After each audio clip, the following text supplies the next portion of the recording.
Hola, bienvenidos a todos a este video de Psicología de los Grupos 1. Vamos a desarrollar en este video el concepto de grupo, el concepto de dinámica de grupos, qué es el dispositivo grupal, qué es el grupo operativo, el ECRO y finalmente el cono invertido. Vamos a comenzar por el concepto de grupo. Ya Didier Ancius empezó a preguntar cómo surge etimológicamente el origen de la palabra grupo. Es lo que se da cuenta que en tiempos medievales siempre las esculturas estaban ligadas a los edificios o por lo general eran unipersonales y comienza a ver que empieza a pintarse o a esculpirse personas que están interactuando entre sí. Y esto da lugar a esta cuestión incluso de mesa redonda y que están todos equidistantes del mismo punto y centro de la mesa, como una cuestión de todos en igualdad de situación y de relación. Así empieza a cambiarse de a poco todo lo que tiene que ver con la concepción, ¿no?, del hombre, de su relación con los otros, y esto se vuelca a las producciones artísticas. Vamos entonces a una definición de grupo. Podemos definir que un grupo es una pluralidad de individuos que interactúan entre sí en un mismo contexto temporal-espacial y que tienen objetivos comunes y conciencia de pertenencia, que llevan a cabo acciones para introducir, estabilizar, acelerar o impedir un proceso de cambio en esta producción de la realidad en la cual se encuentran inmersos. La dinámica de grupos, entonces, es un concepto que está íntimamente ligado, ¿sí?, a esta cuestión de lo grupal, porque implica cierta dinámica, cierta cuestión de roles o interrelación entre las personas que conforman ese grupo, ¿sí? Cómo se desarrollan, cómo se desenvuelven, cómo resuelven conflictos.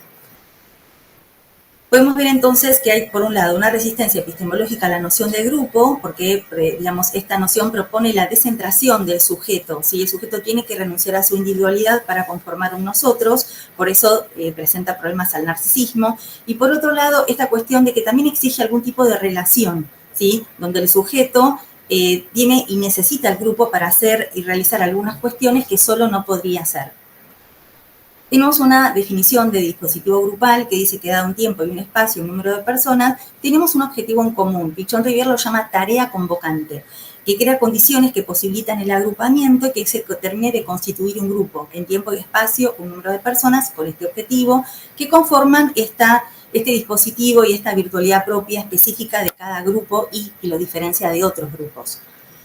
Vamos a ver entonces el dispositivo grupal para Ana María Fernández y del Cueto, que va a hablar del proceso grupal, de interjuego de roles y las formaciones grupales. Ella tiene este diagrama en el cual vemos que cada uno de estos tres elementos se divide en otros componentes. Pasamos a desarrollarlos entonces.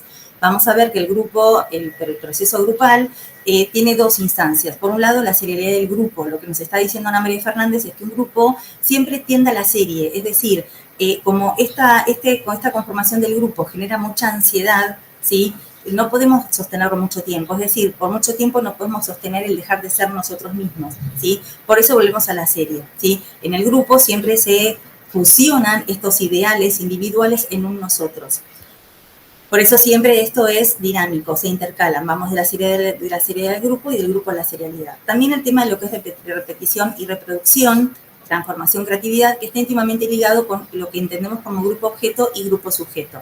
Lo que es grupo objeto tiene que ver con la reproducción, siempre reproducimos la norma, ¿sí?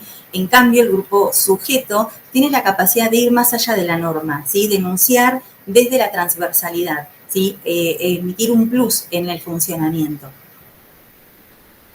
Para Pichon-Rivière, entonces, este interjuego de roles va a decir que por lo general tenemos tres roles específicos para que un grupo pueda funcionar.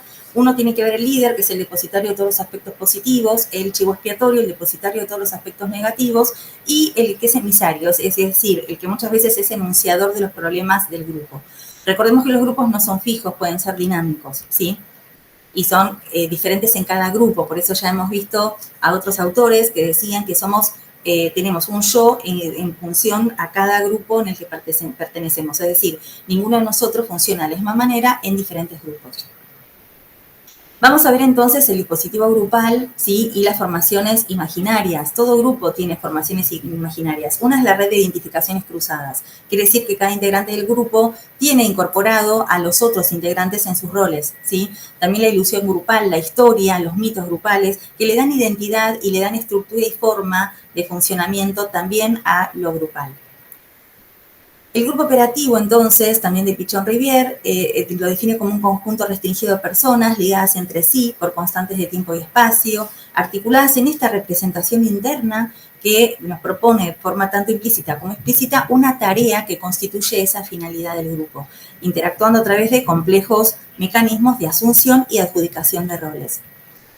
Entonces, cada grupo operativo tiene una mutua representación interna. Esto es muy en relación con lo que hablamos de representaciones cruzadas, ¿sí? Porque cada uno de los miembros tiene una representación internalizada de los otros integrantes del grupo. Y también lo que vemos es que tanto tenemos un grupo interno, que es el que corresponde a nuestra realidad intrapsíquica, que proyectamos en los integrantes del grupo, y también un grupo externo que corresponde a esa realidad exterior. Pasemos entonces a ansiedades básicas que hay en los grupos. Siempre hay un miedo a la pérdida, que es el miedo al equilibrio adquirido, y el miedo al ataque, que es frente a situaciones nuevas. Lo que dice el autor es que estos dos miedos están presentes y coexisten todo el tiempo en los grupos, dando lugar a lo que es la resistencia al cambio, ¿sí? Ante un cambio inminente, aumentan las ansiedades grupales y muchas veces aparece esta cuestión de el desafío y el temor a situaciones nuevas. Entonces, vamos a ver que hay tres momentos dentro del grupo operativo. La pretarea, que es aquello que obstaculiza el poder ponernos a trabajar, es necesaria que esté presente. Siempre que conformamos un grupo necesitamos hablar de cosas que nos pasaron antes de llegar a ese lugar, que también este momento sirve para no obstaculizar y no intervenir en la tarea. Una vez que este primer tiempo de pretarea pasó, podemos darle lugar a la tarea propiamente dicha, que es la capacidad de dejar esas ansiedades de lado para poder ponernos a producir en el objetivo que nos convoca. Y el proyecto tiene que ver con esta cuestión de ir más allá del aquí y ahora, poder planificar, poder anticipar situaciones para poder resolver. Vamos al ECRO. El ECRO es un elemento muy interesante que nos permite evaluar la situación actual de un grupo. ECRO significa Esquema Conceptual de Referencia Operativa. Es un esquema porque nos permite entender cómo está constituido ese grupo, qué esquema presenta, qué conceptos se juegan en ese grupo, cómo se referencian, qué conocimientos y actitudes tienen sobre ellos mismos y sobre el mundo, y cómo operan, ¿sí? ¿Cuál es el criterio de operatividad que tienen? Entonces, el ECRO nos permite tanto una comprensión horizontal de las relaciones entre los integrantes del grupo, como vertical, que es cómo ese grupo y cada integrante del grupo se relaciona con el sistema en el que está inmerso. Vamos a hablar ahora de cono invertido. El cono invertido es una escala de evaluación para los grupos. Nos permite entender cómo están funcionando ese grupo. Vamos a ver entonces que este cono invertido tiene vectores en el cual cada uno tiene una fuerza y una dirección en particular, que va de lo manifiesto a lo latente. Entonces acá tenemos un gráfico acerca del cono invertido. Acá tenemos nombrados todos los vectores que están, digamos, dinámicamente presentes en este cono, ¿sí? Donde, bueno, hablamos también de una adaptación activa, digamos, cambio y cómo se hace cambio, ¿sí? Cómo se transforma y cómo me transformo en ese cambio. Vemos entonces cómo vamos de lo manifiesto a lo latente.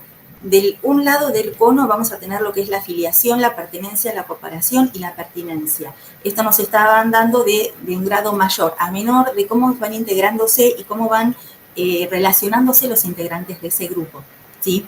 Cuanto más amplio es el cono, menos interacción entre los integrantes. Cuanto más se estrecha, más a lo latente va, más es centrado en la tarea. Vamos a ver que del otro lado del cono tenemos lo que es la comunicación, el aprendizaje y el tele, que la comunicación es esta cuestión de gestos, actitudes, y ya cuando vamos al tele, que es la parte más estrecha del cono, que vamos a lo latente, podemos ver cómo ya los integrantes tienen esa capacidad de trabajar con otros, de interactuar. Entonces, vamos a las conclusiones y podemos decir que el concepto de grupo se encuentra íntimamente relacionado con la dinámica de grupos, que se refiere al estudio y comprensión de los grupos, de los procesos, de los comportamientos de las personas dentro de un grupo, que el ECRO nos permite esa comprensión horizontal y vertical, ¿no? Para ver cómo está constituido ese grupo y cómo se adapta al individuo al medio y esta cosmovisión y paradigma que está presente en este grupo.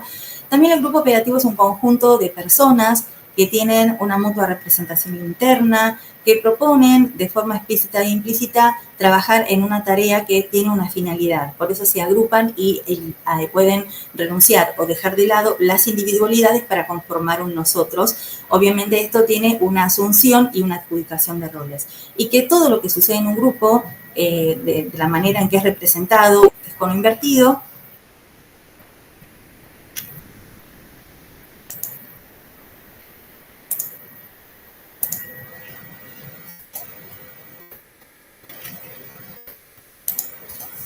Vayamos a las conclusiones entonces. Podemos decir que el concepto de grupo se encuentra íntimamente relacionado con la dinámica de grupos, ya que la dinámica de grupos se refiere al estudio y comprensión de los procesos y comportamientos que ocurren dentro de un grupo de personas, así también como sus interacciones y relaciones entre los miembros.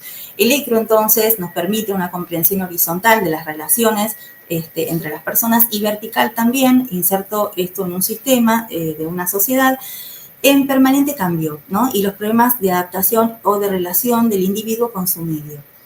Es decir, que el ECRO nos permite comprender el aquí y ahora cómo funciona, ¿sí? En qué contexto, qué paradigma y qué parámetros tiene de comportamiento ese grupo. El grupo operativo, entonces, es un conjunto de personas ligadas entre sí por constantes de tiempo y espacio, están articulados por esa mutua representación interna que propone en forma implícita o explícita una tarea que constituye su finalidad, interactuando a través de complejos mecanismos de asunción y adjudicación de roles. Recordemos que la finalidad o la tarea convocante es lo que constituye al grupo y que siempre tiende a la serie. Todo lo que sucede en un grupo, entonces, y su manera de manejarse puede ser representado por esquemas del cono invertido, constituyendo una escala de evaluación para interpretar los fenómenos grupales. Hasta aquí hemos terminado con este video. Muchísimas gracias.